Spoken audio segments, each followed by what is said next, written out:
pangalan. Felix, masaya. Manalo, matagumpay. Masayang tagumpay. Masayang tagumpay ang kakamti natin tuwing Huwebes at Linggo. Ha? Okay. Sino ba si Felix Manalo? Nung panahon siya pinanganak, noong 1886, 100% ang mga Pilipino Katoliko, kaya wala siyang choice. Katoliko siya. Kaya lang yung tsuhin niya, masungit na pare. Hanggang ngayon naman, may masungit pa rin pare. Buti na lang, mabait ako. Ayun. Ako pinakamabait. Okay. Dahil nakita niya na yung mga pari nung araw, at inabutan siguro yun ni Kuya Lito, na kung yung pari nung araw, pag sinabing luhod, luluhod. Pag sinabing magdasal, magdadasal. Pag sinabing kakikilos, diktador. Ayaw ni Felix Manalo yon. Dumating ang mga Amerikano nung natalo yung mga Espanyol. Dumating sila, mga protestante, naging metodista si Felix Manalo. Hindi siya nakontento, naging Presbyterian. Hindi pa rin siya nakontento, Christian Mission Evangelist. Naging Seventh-day Adventist minister. Kaya po yung mga kapitbahay natin dito, metodista, sabadista, galing si Felix Manalo dyan natin. At pagkatapos ng maging Seventh-day Adventist, litong-lito siya, nawalan siya ng pananampalataya sa Diyos. Sino po nagsabi nun? Hindi po ako. Siya mismo nagsabi. Ano? Saan matatagpuan yun? Oo. Baka nakapagtabi kayo ng Philippine Free Press. February 11, 1950. Sino ba nagbabasa ng Free Press ito noong 1950? Ayan, meron pang pahina, page 2. Baka naman sabihin niyo, iniimbento ko lang na nawalan siya ng pananampalataya. Okay. Ayan po, page 2. Next slide. Ngayon, nakita na natin kung sino si Felix Manalo sa maiksing pagpapahayag. Siya ba ang anghel na tinutukoy sa Apokalipsis o pahayag? 7.2. Okay. Basahin natin Apokalipsis.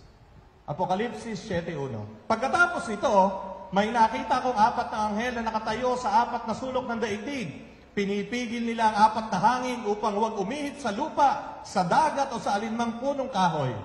At nakita kong umaakyat sa gawing silangan ang isa pang anghel. Taglay ang pangtatak ng Diyos na buhay. Sumigaw siya sa 4 na anghel na binigyan ng kapangyarihang maminsala sa lupa at sa dagat.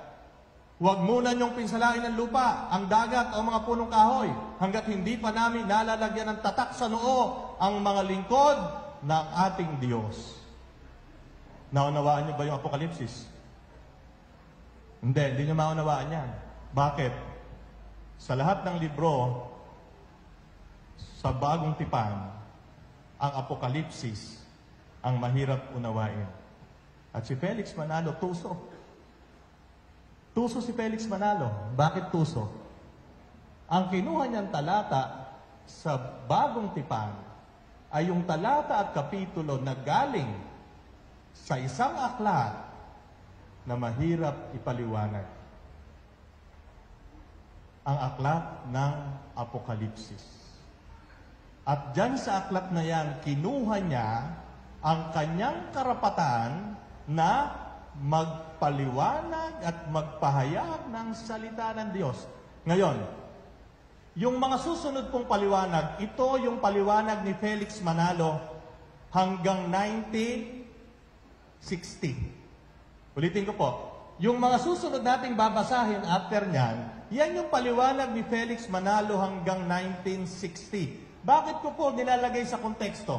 Kasi po, ngayon, iba na yung paliwanag. Iba na yung paliwanag ng mga ministro. Bakit ko alam? Kasi nung nabasa ko yung paliwanag ni Felix Manalo at nakakwentuhan ko yung pinsang buo kong Iglesia ni Cristo, iba na paliwanag nila. At palagay ko, mamaya may magtatanong. Sasabihin, hindi na ganon. Pero ito po ang paliwanag ni Felix Manalo. At lalaban po ako ng putulan kahit anong papuputol ko. Pag napatunayan yung hindi ito, yung paliwanag niya, hanggang 1960. Simula 1914 hanggang 1960, ito ang paliwanag ni Felix Manalo sa Apokalipsis 7:1 hanggang 3. Next slide. Ay, long ka. Pagkatapos ito, may nakita kong 4 na anghel na nakatayo sa 4 na sulok ng daigdig. Pinipigil nila ang 4 na hangin upang huwag umihip sa lupa, sa dagat o sa alinmang punong kahoy. 7:1. Unahin muna natin yung entrada. Sige, next slide. Pagkatapos nito, ano ibig sabihin? Sabi ni Felix Manalo, ang kaganapan ng propesiya ay mangyayari lamang kapag nangyari na ito. ang mga ito ay mga kaganapan ng pang-anim na selyo, pang-anim sa 7 selyo sa mga panahon na nahahati mula sa pag-akyat ni Kristo sa langit hanggang sa muli niyang pagbabalik. Ang mga pangyayaring ito ay isinlarawan sa Apokalipsis 12 hanggang 3. Si Felix Manalo po nagsasalita, hindi po sa akin yan. So yun daw, entrada ng Apokalipsis 7.1, pagkatapos nito, ang kaganapan ng propesiya ay mangyayari lamang kapag nangyari na. Ano ba ibig sabihin nito? Sabi ni Felix Manalo, pagkatapos nito, idinugtong niya sa Apokalipsis 6, 12, 13. Basa, sabi doon. Ibig sabihin, babasahin ko. 6. Yun po ang cue. Tingin nga flashlight. Padilim. Okay, ito po ang Apokalipsis 12.13 na sinabi ni Felix Manalo, mga kaganapan ng propesiya ay dapat mangyari sa pagitan ng pag-akyat ng ating Panginoon Jesucristo hanggang sa muli niyang pagbabalik. Yun yung time frame. Ano sabi dito? 6:12 hanggang 13. Nang alisin ng kordero ang pang-anim na selyo, lumindol ng malakas.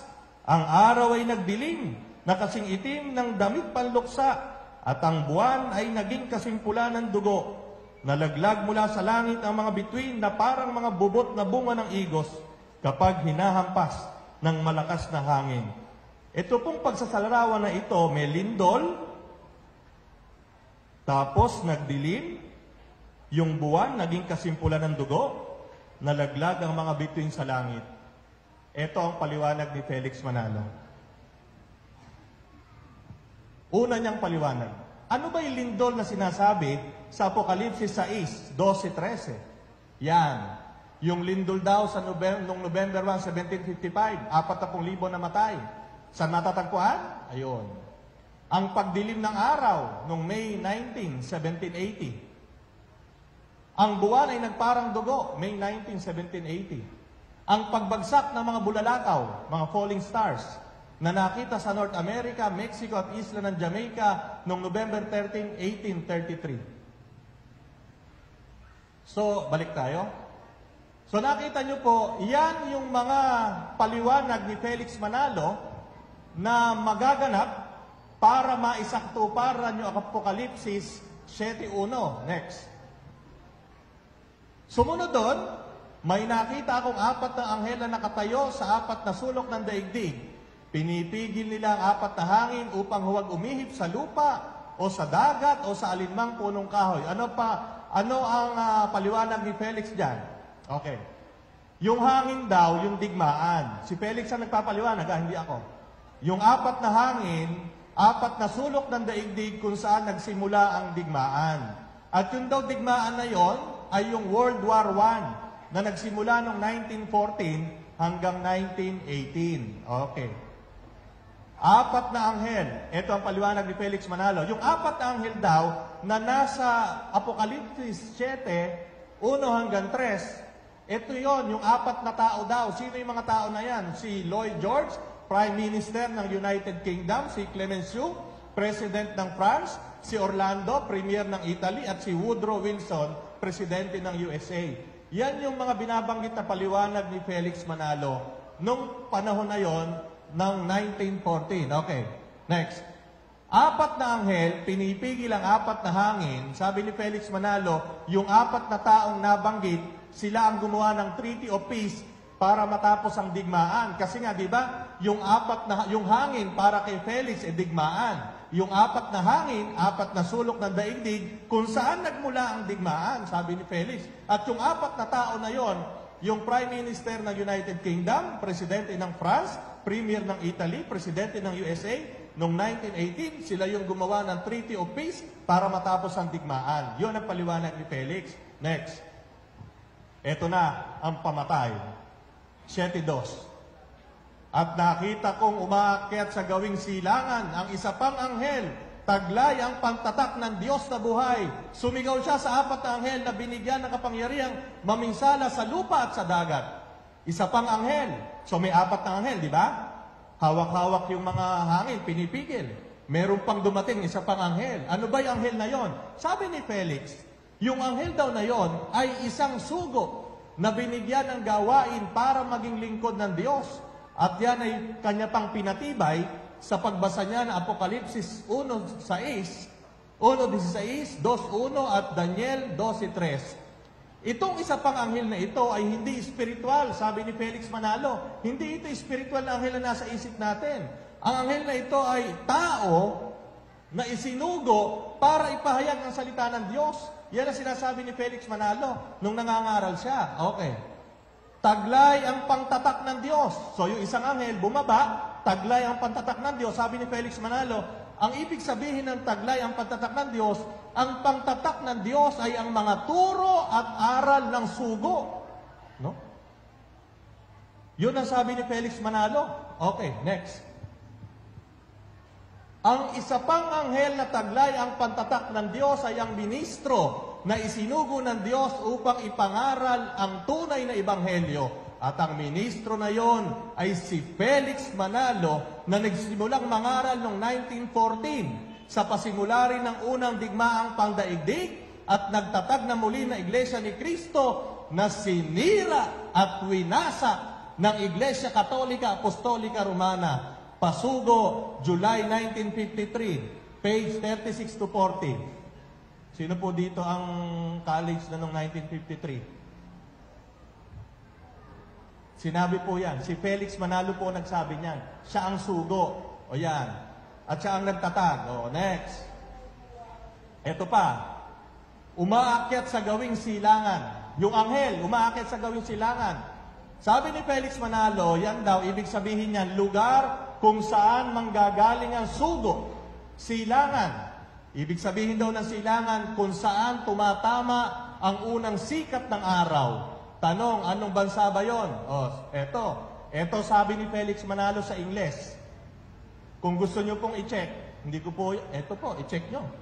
Kung meron, Kuya Lito, baka meron ka pa nito. New International Encyclopedia, Volume 18. 1950 plus. Sabi ni Felix Manalo sa Ingles, siya po nagsasalita niya na, kinokot ko siya, if we answer the question ourselves, it is possible that you will not believe us. Here is what New International Encyclopedia says. Which country in the East is the first to be struck by the rays of the sun? Question mark. The Philippine Islands, an archipelago forming the most northern group of islands in the Malaya Northeastern Archipelago. It lies within the wholly within the tropics. New International. Yan. Sabi ni Felix Manalo, o teka ha, hindi ako magsasabi sa inyo na Pilipinas ang tinutukoy sa Apokalipsis 7, 1 hanggang 3. Babasahin ko sa inyo, eka, ni Felix. O ayan, sinabi mismo na encyclopedia. Ay, teka, balik. Which country in the East is the first to be struck by the rays of the sun? The Philippine Islands. So, yan, eka. Hindi ako nagsabi. Sabi ni Felix. Yan, sinabi ng encyclopedia. Geography. Ang unang tinatamaan ng sikat ng araw, Pilipinas. Sa makatuwid, ang silangan sa propesiya ay ang Pilipinas. Sabi ni Felix Manalo. Okay. Next. Tanong, pero totoo ba ang paliwanag ni Felix Manalo sa Apokalipsis 7, 1 hanggang 3? O yun, SF, mga kapatid, totoo ba? Lahat po ng nakadalo dito ng pahayag na ito ang topic, nag-isip ba kayo? Totoo kaya sinabi niya? Saan ba niya hinugot yun? Sige nga, tingnan natin. Una, dalawa ang gagamitin natin dito mga kapatid. Sabi kasi nung kaibigan kong diakono, si Israel Ocampo, tiga Haen, magtotalk daw ako ngayon, puro daw opinion ko lang sasabihin ko. Dalawang gagamitin nating pamamaraan para mas masaya. Una, common sense. Mamaya, yung Bible. Okay, may Bible to. Common sense muna. Yung common sense, hindi po na pag-aaralan yan. At hindi rin po na ituturo ng mga magulang yan. Kung marami kang na nainom ng bata, mas mataas ang common sense mo.